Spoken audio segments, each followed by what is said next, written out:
Ma'am, I must protest.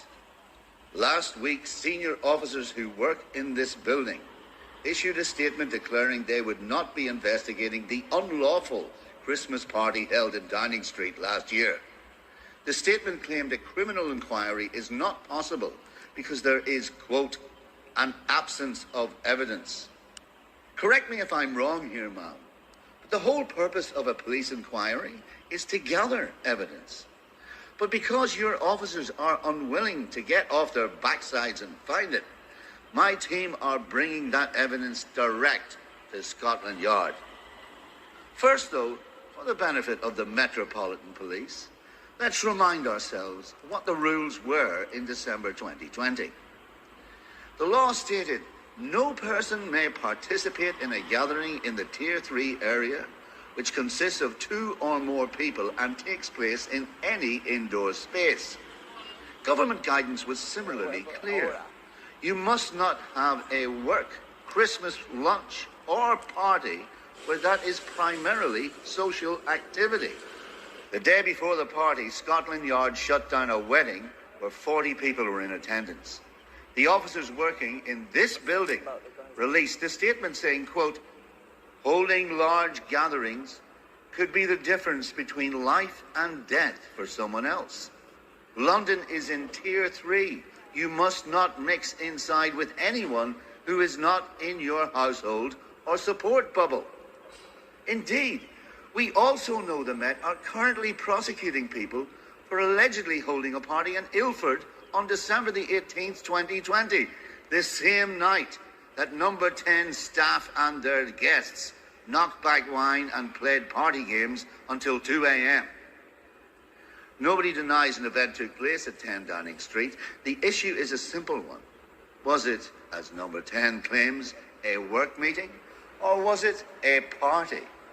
Let's look at the evidence. It's now been established that invitations were sent out by the press team 3 weeks before the event and that invitees included people who don't work in Downing Street. The invitation said food and wine would be served and there would be an exchange of gifts.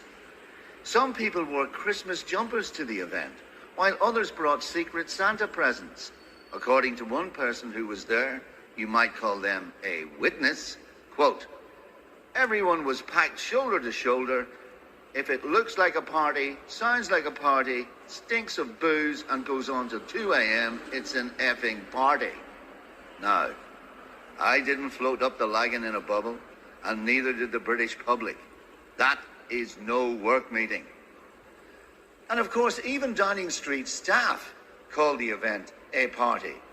We know this because 4 days later, they held a mock press conference, footage of which has now been leaked, where they explicitly described it as a party, except that it would be controversial because it was held during lockdown, and discussed ways to present it to the public as a business meeting.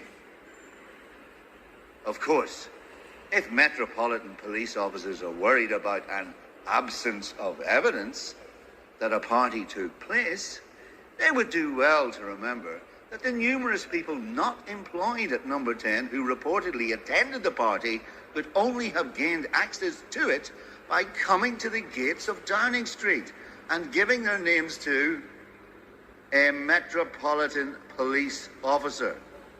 But Scotland Yard is refusing to investigate. Why? When did we stop caring about truth and accountability? It's not a rhetorical question, ma'am. The police serve the public. We do so without fear or favor, and we do so to the letter of the law. The letter. Our leaders partied while families were separated, and our citizens died in their thousands. Jesus, Mary, and Joseph, led by the wee donkey. Who exactly does the Metropolitan Police work for, ma'am? Our citizens? Or Boris Johnson?